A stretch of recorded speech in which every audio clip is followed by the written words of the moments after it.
Olá a todos e galera Psi, eu sou Letícia Ligeiro, psicóloga, e hoje vim trazer para vocês o conteúdo sobre o tratamento da depressão e o tratamento da bipolaridade, baseado no livro Depressão e Transtorno Bipolar, a complexidade das doenças afetivas, cujos autores são Diego Freitas Tavares e Ricardo Alberto Moreno, que são dois excelentes psiquiatras. Então, vamos lá.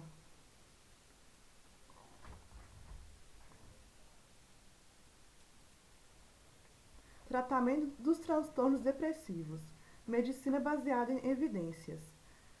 Qualquer tratamento proposto, medicamentoso ou psicoterápico, precisa ser devidamente avaliado por pesquisas científicas que tenham demonstrado sua eficácia, comprovado que o tratamento é melhor do que a ausência de tratamento. A adoção do tratamento causa menos sofrimento e mal-estar do que a não adoção. São síndromes bem definidas, atuam em padrões estáveis.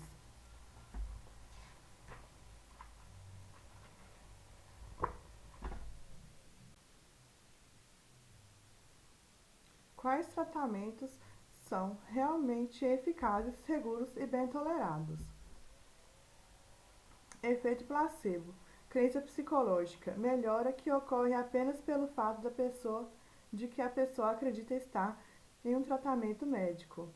Medidas comportamentais que melhoram a doença. Por exemplo, a pessoa que passa a comer e dormir melhor e melhora por conta disso e não pelo tratamento em si. A doença psiquiátrica ocorre no cérebro, apesar de se expressar no comportamento. Ensaios clínicos, estudos em que as drogas são dadas experimentalmente em uma amostra da população geral que é dividida em dois grupos. Um grupo que vai receber o medicamento com o princípio ativo verdadeiro e um grupo que vai receber o medicamento sem princípio ativo. Tanto os pesquisadores quanto o paciente não sabem o que vão receber. Isso porque ter o conhecimento desses dados do procedimento pode influenciar o resultado da pesquisa. O tratamento da depressão geralmente apresenta duas fases. Fase aguda, introdução do antidepressivo e o ajuste da dose a cada 2 semanas, objetivando a remissão completa dos sintomas. Fase de continuação, quando o paciente, já sem os sintomas depressivos, deve permanecer de 9 a 12 meses em uso do antidepressivo, antes de retirar o medicamento. Fase de manutenção, prevenir a recorrência de novos episódios depressivos. O paciente esteja ciente já na primeira consulta que o antidepressivo deverá ser ajustado progressivamente até que todos os sintomas da depressão desapareçam. Nenhum antidepressivo vicia e nenhum tratamento visa deixar o paciente sedado ou estranho. E se isso acontecer, é porque alguma coisa está errada ou porque o tratamento ainda está em fase de ajustes. O esperado é que o paciente utilize o medicamento no dia a dia e que não sinta efeitos negativos. Nas primeiras semanas do tratamento, é esperado que ocorram efeitos colaterais indesejáveis, mas que precisam ser enfrentados, visto que em sua maioria são transitórios e desaparecem. Quando o efeito colateral persiste e atrapalha demasiadamente a vida do paciente, é recomendado que o medicamento seja prontamente substituído. As primeiras 2 semanas do tratamento antidepressivo são cruciais na decisão de manter, ajustar ou trocar por outro medicamento. É esperado que o paciente note alguma melhora. Caso isso não ocorra, é possível que o antidepressivo precise ser trocado por outro. Se o medicamento demonstra uma resposta satisfatória, esse fato é sugestivo de bom prognóstico. Objetivo de obter remissão. Quanto mais tempo o paciente permanecer em depressão, maior a inflamação do sistema nervoso e maior risco de resistência ao tratamento. É importante sempre avaliar a presença ou não de outras doenças físicas possam justificar, em parte, os sintomas ou a precipitação de depressão.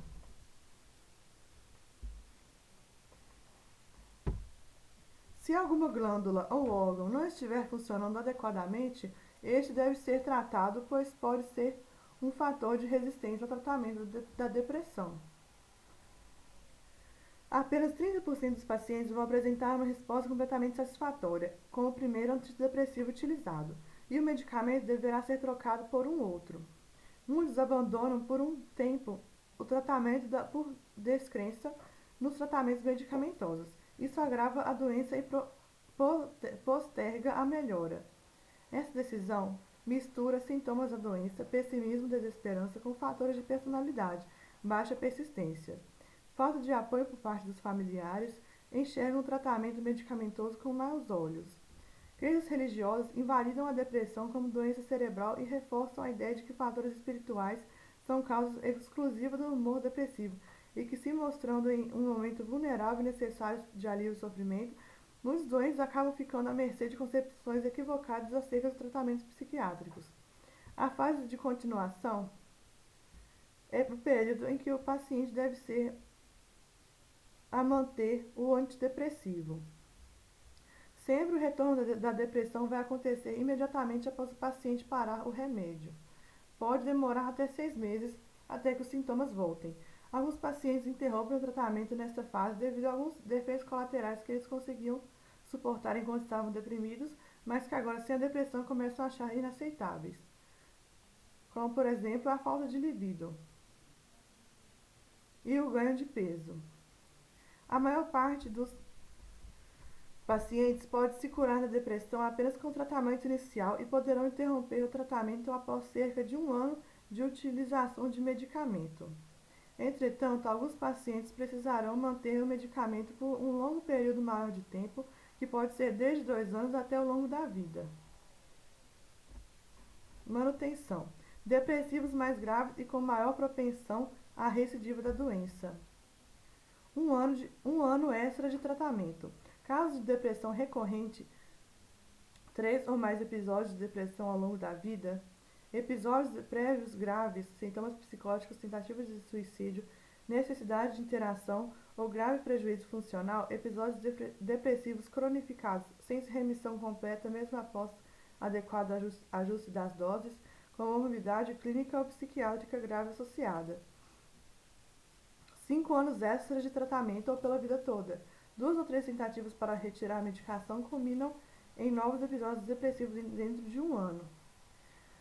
Muitos episódios depressivos leves melhoram apenas com mudança de estilo de vida, correção de padrão de sono ou espontaneamente com o tempo. Episódios depressivos leves são aqueles que o paciente consegue manter a funcionalidade mesmo sentindo que o humor, a energia, a vontade e impulsos não são os mesmos.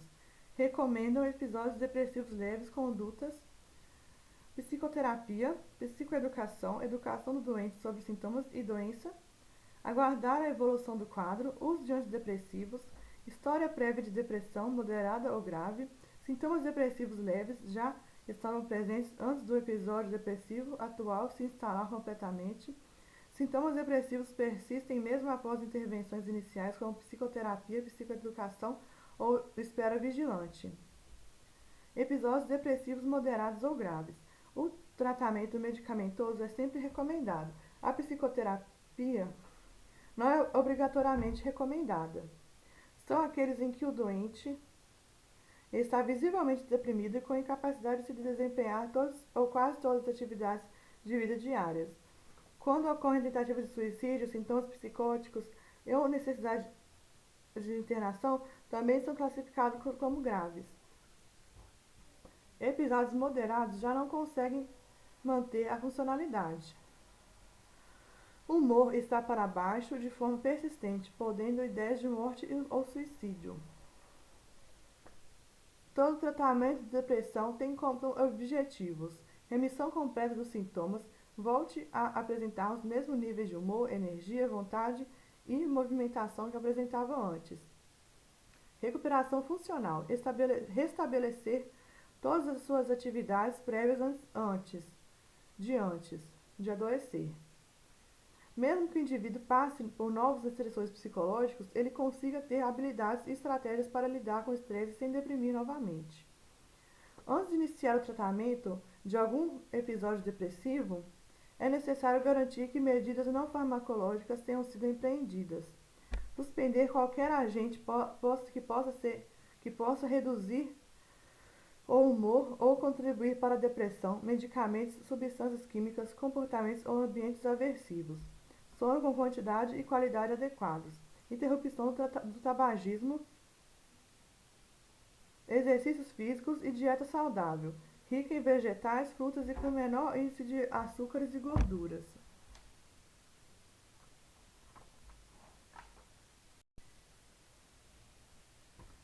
Sempre que um tratamento medicamentoso for considerado, em primeiro lugar, deve-se observar quais os benefícios do uso do medicamento, quais os efeitos colaterais e os riscos que pode apresentar em curto, médio e longo prazo.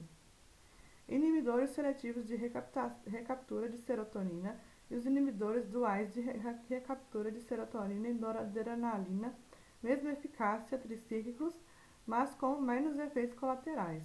Sempre que algum parente de primeiro grau ou o próprio parente tenha se beneficiado de um antidepressivo específico no passado, a recomendação é que este antidepressivo seja tentado em primeiro lugar antes da experimentação de novos tratamentos. Medicamentos de primeira linha: fluoxetina, paroxetina, sertralina, citalopram, escitalopram ou fluvoxamina. Desvenlafaxina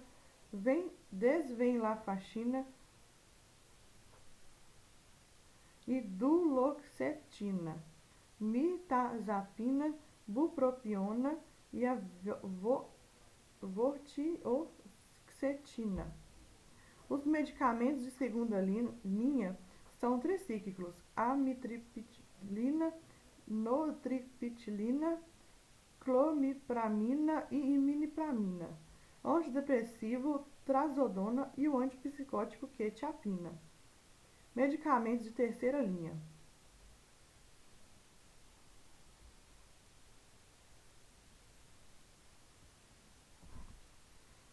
são inibidores da monoaminooxidase, tranilcipromina. Mais eficazes são sertralina, escitalopram, venlafaxina e mirtazapina. Os antidepressivos tricíclicos e os inibidores da aminooxidase são medicamentos muito potentes, mas que aparecem como segunda e terceira linha porque apresentam mais efeitos colaterais e menor segurança. Entretanto, em casos graves e resistentes, sua utilização continua sendo necessária e bem indicada. Quetiapina se mostrou eficaz no tratamento de depressões unipolares. Efeitos colaterais negativos: ganho de peso, aumento de colesterol e triglicérides. Tal medicamento só deve ser utilizado quando o uso de antidepressivos já foi tentado.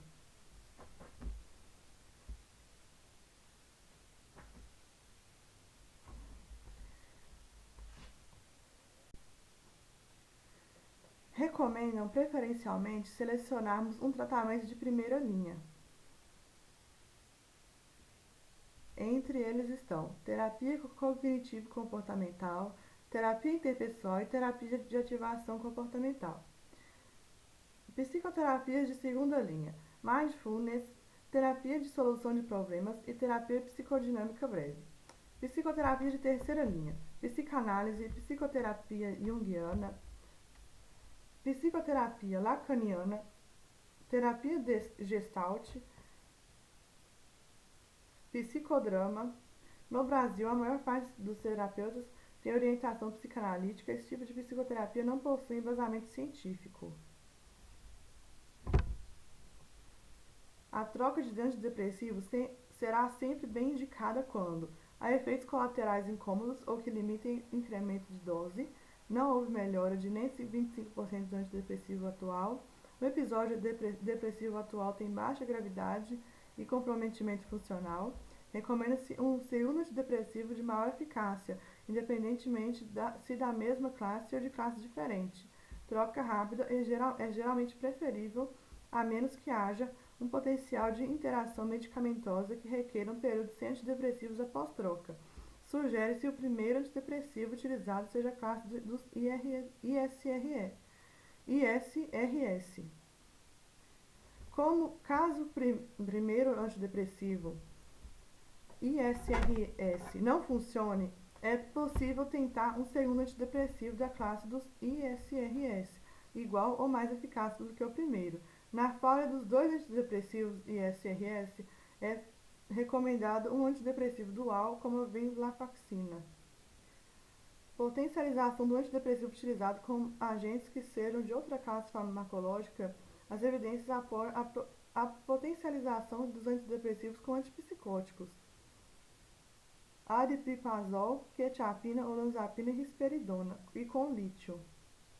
É possível combinar dois antidepressivos.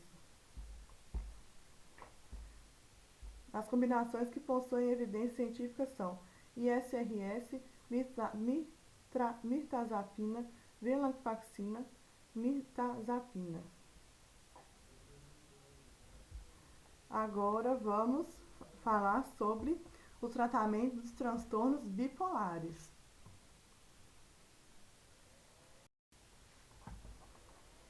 Bom, tratamento dos transtornos bipolares.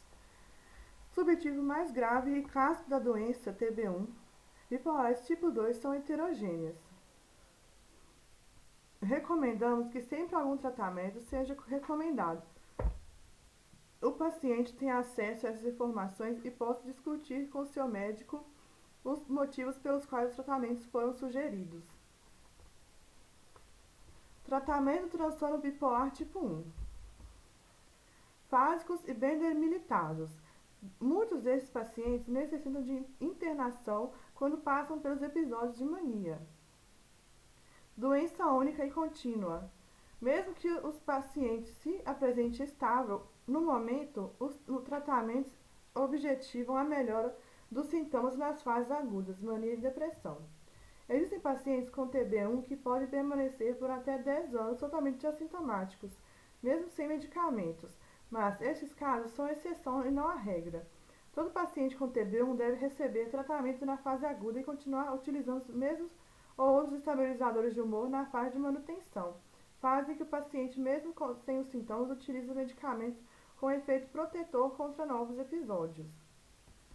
Os tratamentos da fase aguda não devem precipitar ou aumentar o risco de uma oscilação do humor para a polaridade oposta. Viradas de humor. No TB1, a desregulação de humor é grave nos dois polos.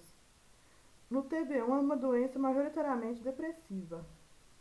Quais os principais tratamentos das fases agudas e das fases de manutenção? Mania aguda. O tratamento do episódio de mania aguda deve ser realizado com agentes estabilizadores de humor com efeito antimaníaco. O médico, quando não indica internação em um quadro de mania, ou os familiares, quando se recusam a internar um familiar em mania, precisam estar cientes dos riscos que estão colocando o próprio paciente e outras pessoas ao seu redor ao agirem desta maneira. Contenção mecânica no leito, que tem como objetivo não punir, mas reduzir os níveis de movimentação física e promover a proteção do paciente e da equipe em caso de agressividade e hostilidade. É necessário interromper qualquer agente estimulante do sistema nervoso cerebral, do sistema nervoso central, antidepressivos, anfetaminas, cafeína, etc. Em alguns casos, pode ser necessário manter o paciente um pouco ou mais sedado que o habitual. Se o paciente estiver acordado durante a noite, isso pode ser um sinal de que o tratamento ainda não está otimizado. Promover rotina de sono, dormir e acordar no mesmo horário, alimentação fixa e na quantidade no mesmo horário, e atividades e exercícios físicos, ou mesmo leituras e outras atividades mentais, possuem um poder de estabilização de humor tão alto quanto de medicamentos. É muito importante que os familiares impeçam o paciente de tomar qualquer decisão importante, compras, mudanças, separações, etc., neste período de mania. O paciente estava fora de si quando tomou alguma dessas decisões e, posteriormente, ele deverá arcar com as consequências de algumas delas. Agentes de primeira linha no tratamento de mania são lítio, ácido valproico ou valproato de sódio e alguns antipsicóticos de segunda geração. risperidona, amlodipina, quetiapina, aripiprazol, zifrazona e azimpina. Azenapina. Esses agentes não forem suficientes. Quando esses agentes não forem suficientes, sugere-se então a utilização dos agentes de segunda linha, haloperidol, carbazepina, paliperidona, a combinação de lítio e ácido valproico, combinação de lítio e antipsicótico de segunda geração, a combinação de ácido valproico com antipsicótico de segunda geração ou eletroconvulsoterapia.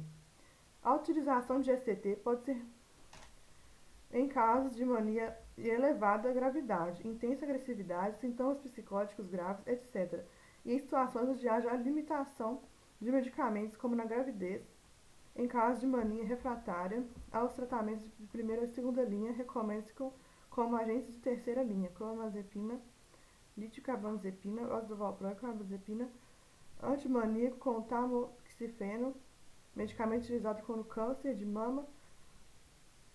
São agentes comprovadamente que não possuem efeito antimaníaco e não devem ser utilizados como esse princípio: topiramato, gabapentina, gabapentina e lamotrigina.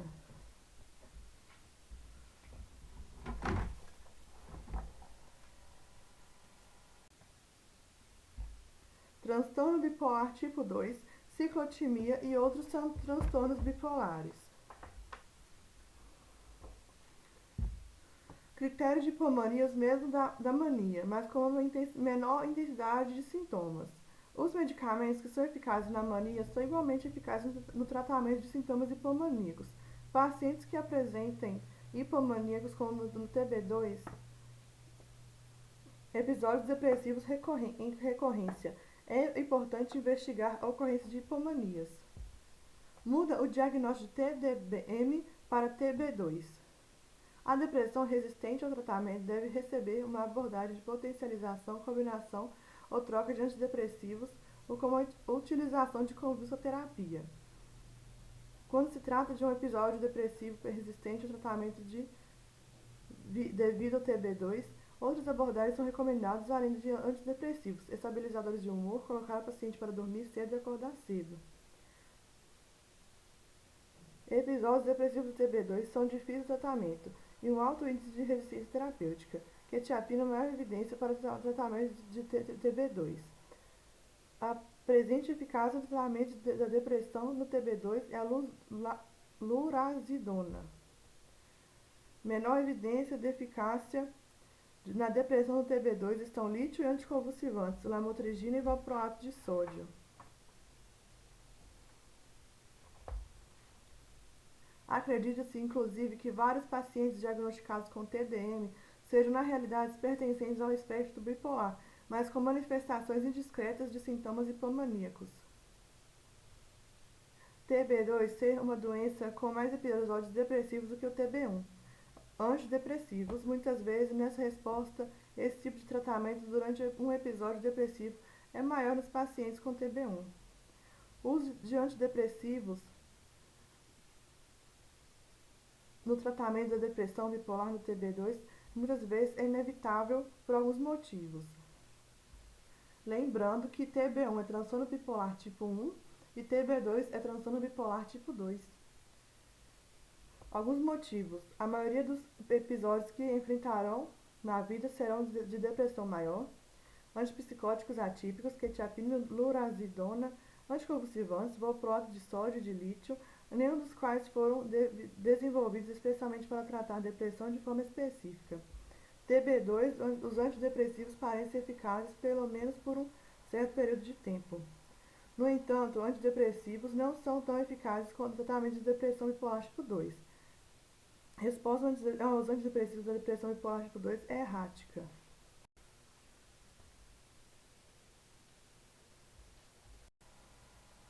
Com isso, concluo aqui que se você está passando por algum desses sintomas ou algum familiar seu, não deixe de procurar ajuda.